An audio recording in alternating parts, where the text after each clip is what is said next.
প্রতিটা রুহু, প্রতিটা মানুষ মালাকুল মাউতকে দেখতে পায়। আপনিও দেখবেন, আমিও দেখব।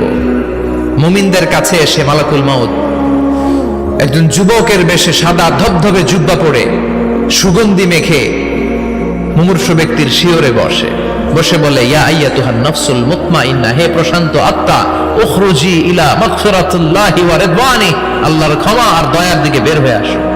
বলা মাত্রই মুমিনের আত্মাটা স্মুথলি বের হয়ে আসে। কাফান মিন আকফানিল জান্নাহ, হানুত মিন হানুতিল জান্নাহ, জান্নাত থেকে আনা সুগন্ধি কাফনের মধ্যে পেঁচিয়ে তিনি রূহটাকে নিয়ে ইল্লিনে চলে যায়। সরাসরি দেখে মালাকুল মাউতকে। আর যারা ইসলাম বিরোধী, কোরআন বিরোধী, তাদের সামনে এসে মালাকুল মাউত ত্রাস সৃষ্টি করে। আগে ধমক। হাইওয়েতে মাঝে মাঝে ডাকাতি হয় না? বাসগুলোর মধ্যে যখন ডাকাতি হয়, বাসে থাকে 50 জন, ডাকাত ঢুকে 5 জন। এই 5 জনের ভয়ে সবগুলো পেশাব করে দেয়, কারণ ত্রাস সৃষ্টি করে। এসেই চাইনিজ কুড়াল দিয়ে আগে কুবায় দেয় 4-5 জনের। রক্ত দেখে কি দেওয়ার সব আগে রেডি করে রাখে।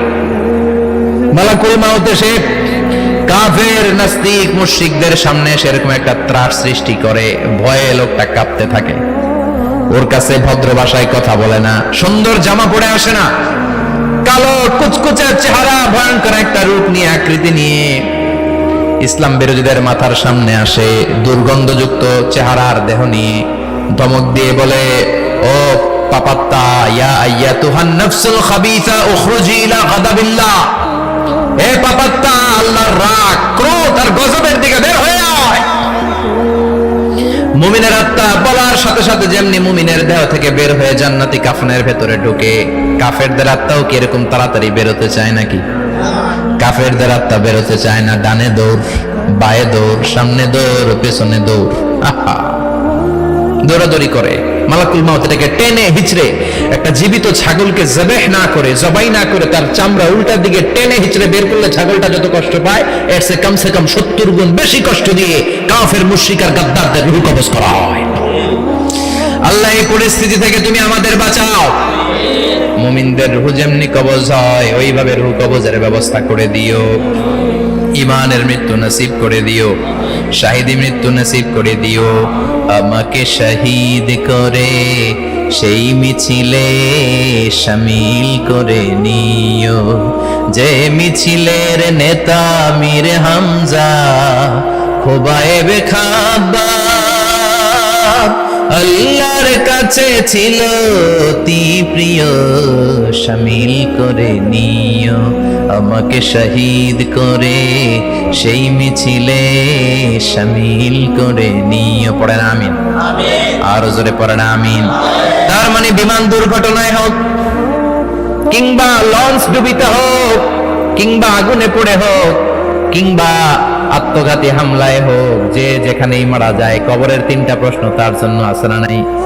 ইসলাম বিরোধীদের জন্য প্রশ্ন 3টা, আপনারা যারা মুমিন তাদের জন্য 4টা, আপনাদের জন্য একটা বেশি। আলহামদুলিল্লাহ। কোন কবরে এসে প্রথম প্রশ্ন করবে, মুনকার নাকির যখন চলে আসবে, 40 কদম যখন আত্মীয় স্বজনরা লাশটাকে কবরের মধ্যে দিয়ে 40 কদম চলে যায়, তখনই ফেরেশতা চলে আসে। আহা, শেষ, সব শেষ। এসেই পরীক্ষা শুরু। মার রব্বুক, তোর রবের নাম কি? চিল্লায় বলেন, আমাদের রবের নাম কি? আমরা বলবো রব্বি আল্লাহ, আল্লাহ আমারে রব। দমে দমে তনু মনে তারি অনুভব। পড়েন, আল্লাহ আমারে রব।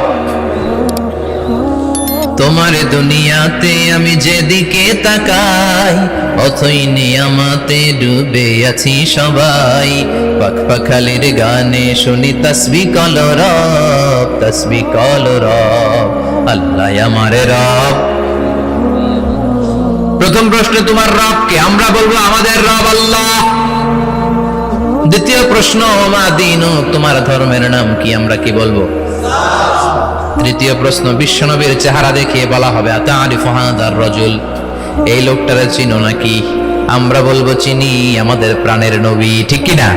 চাঁদের চেয়ে সুন্দর তুমি নবী আমার কামলিওয়ালা, দু জাহানের বাদশা তুমি প্যারা নবী সাল্লে আলা, চাঁদের চেয়ে সুন্দর তুমি নবী আমার কামলিওয়ালা, ঠিক কি না? তিনটা প্রশ্নের যথাযথ উত্তর যখন দিয়ে দিলেন, আপনার জন্য অতিরিক্ত আরেকটা প্রশ্ন করা হবে, ওয়ামা ইলমুক, তোমার নলেজ কি? তিনটা প্রশ্নের উত্তর যে তুমি করতে পারলা, কিভাবে পারলা, কেমনে জানলা? নকল করে বলছো নাকি জেনে বুঝে আসছো? নকল হয় না? এখন তো পরীক্ষা চলতেছে বোধহয়। কি পরীক্ষা? এসএসসি পরীক্ষা। নকল হয়? কৃষ্ণপুরে নকল নাই না? এখন মনে হয় এগুলো একটু কমছে। একটা সময় ছিল অনেক নকল হইতো।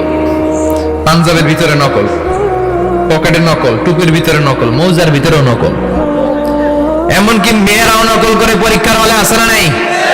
স্কেলের মধ্যে লিখে নিয়ে যায়, হাতের মধ্যে লিখে নিয়ে যায়, ওড়নায় লিখে নিয়ে যায়, কাপড়ে লিখে নিয়ে যায়, আসে না নাই? ফেরেশতারা বলবে নকল করছো নাকি? কেমনে জানলা? তিনটা প্রশ্নের উত্তর তুমি কেমনে বললা? আল্লাহ তোমার রব, ইসলাম তোমার ধর্ম, এই লোকটা বিশ্বনবী, কেমনে চিনলা? আপনাকে তখন বলতে হবে আমি কোরআন থেকে শিখেছি, আমি হাদিস থেকে শিখেছি, আমি ইসলাম জেনে বুঝে মেনেছি, আমি আন্দাজে কোথাও ঘুরি নাই। চিল্লায় এখন ঠিক কিনা?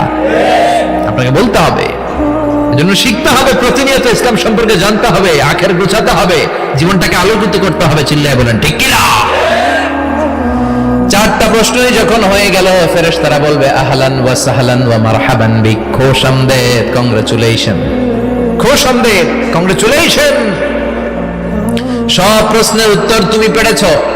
ফায়ুফসাহু লাহু কবরুহু ৭০ যিরান, আপনার কবরটারে ৭০ হাত লম্বা করে দেয়া হবে। ওয়া ইফতাহু লাহু বাবুন ইলাল জান্নাহ, আপনার কবর থেকে জান্নাতের দিকে দরজা খুলে দেয়া হবে। ওয়া ইলবাসু মিন লিবাসি আহলিল জান্নাহ, জান্নাতের দুইটা রেশমি কাপড়ের পোশাক এনে আপনারে পরিয়ে দেয়া হবে। আর বলা হবে নাম কানাউ মিলা আরুস, ঘুমাও, sleep, you should get some sleep now, তোমাকে লম্বা সময় পাড়ে দিতে হবে, ঘুমাও। কানাউ মিলা আরুস, যেমনি বর বাসর রাতে আরামসে ঘুম দেয়, বাসর রাতে যেমনি বর কনেকে নিয়ে মধুর ঘুম দেয়, তুমিও ঘুমাও, কেউ তোমার ঘুম ভাঙবে না। মালাক ইসরাফিলের, কিয়ামতের জন্য ইসরাফিলের সিংহায় যে ফুৎকার আছে, ওই ফুৎকার ছাড়া কোনো কিছুই তোমার ঘুম ভাঙাতে পারবে না। আলহামদুলিল্লাহ পড়েন। আল্লাহ আমরাও যেন চারটা প্রশ্নের উত্তর দিয়ে লম্বা একটা ঘুম দিতে পারি, পড়ে না আমিন। ওয়াম্মাল কাফির ওয়া আহলুশ শিমাল, আর ইসলাম বিরোধী যারা, তাদের সামনে আসবে মালাকান আসওয়াদান আজরাকান, কৃষ্ণ বর্ণের দেহ, নীলাভ বর্ণের দুটো চোখ, গায়ের রং কালো, চোখের রং নীল, দেখতে কেমন লাগে? আলিফ লাইলার ভূতের মতো, কথা কন। গায়ের রং কালো, চোখের রং নীল। ফেরেশতা দুইটা আসবে, এসে ত্রাস সৃষ্টি করবে, এসে বলবে বল তোর রবের নাম কি? মার রব্বুক। ইসলাম বিরোধী মুশরিক, কাফের, নাস্তিক এরা বলবে আমি জানি না আমার রবকে, আমি জানি না, আমি তো আজীবন শুধু চেয়ার করেছি, মদ খেয়েছি, আমি ধর্ষণে সেঞ্চুরি করেছি দুনিয়ার বুকে, আমি টেন্ডারবাজি করেছি, চাঁদাবাজি করেছি, আমি মাস্তানি করেছি, আমার দাপটে এলাকার ইসলাম প্রিয়রা বাসায় ঘুমাতে পারে না, আমি ছিলাম টেন্ডারবাজ, আমি ছিলাম গডফাদার, সন্ত্রাসীদের লিডার, আমি ছিলাম ডন 1 2 3 সব, আমি ছিলাম ডনের ডন, আমি ছিলাম মাস্তান, রংবাজ, রব টপ কি আমি তো জানি না। লাদ্রি লাদ্রি, আমার জিজ্ঞেস করো না। আবার প্রশ্ন করা হবে মামা দিন, উত্তর ধর্মের নাম কি? বলবে লা আদরি, আমার কোনো ধর্ম নাই, আমার কোনো ধর্ম নাই, আমি শুধু মৌজ মাস্তিতে ছিলাম, আমি আনন্দ ফুর্তি করেছি, ইসলাম নিয়ে আমার মাথা ব্যথা ছিল না, আজীবন ইসলামরে আমি বাস দিয়েছি। চিল্লায় বলেন ঠিক কিনা? ইসলাম বিরোধীদের সাথে ছিল আমার চলাফেরা, আমার সব সাঙ্গপাঙ্গ ছিল গুন্ডা বদমাশ, ইসলাম বিরোধী। রব কি, ইসলাম কি, এগুলো আমি জানি না, আমার এগুলো জিজ্ঞেস করো কেন? ধর্ম কি আমি জানি না, আমি কিচ্ছু মনে করতে পারছি না। 3 নাম্বার প্রশ্ন করা হবে আতারিফু হাযার রাজুল, দেখো তো এই লোকটারে চিনো কিনা? কয় না, চিনি না, তবে মনে হয় এই লোকটারে দুনিয়ার বুকে আমি গালি দিতাম, এই লোকটার বিরোধিতা করতাম, ব্লগের মধ্যে এই লোকটার ব্যাপারে কুৎসা রটনা করতাম, এই লোকটার কার্টুন বানিয়ে আমি হিংসা ছড়িয়ে দিতাম, এই লোকটার ব্যাপারে আমি এলাকার মধ্যে অপপ্রচার চালাতাম। ফেরেশতারা বলবে তাই, এই ছিল তোর ডিউটি, দাঁড়া এখনই আমাদের খেলা শুরু, এখনই শুরু। ফায়ুতরাকু বিমাতারিক মিন হাদিদ, লোহার একটা একটা হাতুড়ি দিয়ে মাথা থেকে পা পর্যন্ত পিটানো হবে, পিটিয়ে ওর গোশতের হাড্ডিগুলোকে থেতলে ফেলা হবে। ওয়ায়ুকালু লিল আরদি ইলতাইমি, কবরের দুই পাশের মাটিরে বলা হবে এবার দুই দিক থেকে তোরা চাপ দে। চাপ দেয়া হবে, ধাক্কা ধাক্কি করেও সে সুবিধা করতে পারবে না। মাটি আস্তে আস্তে আস্তে আস্তে দেহের দুই দিকে লেগে এমন জোরে দুইটা চাপ দিবে, ফাতাখতালিফা আদলাউহু, তার ডান পাশের পাজরের হাড্ডি বাম দিকে ঢুকে যাবে, বাম দিকের হাড্ডি ডানে চলে যাবে। বিষ্ণুই বললেন এই হাতুড়ি দিয়ে পিটানোর শাস্তি, কবরের চাপ দেওয়ার শাস্তি চলতেই থাকবে হাত্তাল কিয়ামা, কিয়ামত পর্যন্ত। আল্লাহ কবরের শাস্তি থেকে আমাদের বাঁচাও। আমরা এই আযাব পেতে চাই না, আমরা যেন ঠিকভাবে কবরের 4টা প্রশ্নের উত্তর করে দিয়ে লম্বা ঘুম দিতে পারি। আল্লাহ তুমি তৌফিক দাও।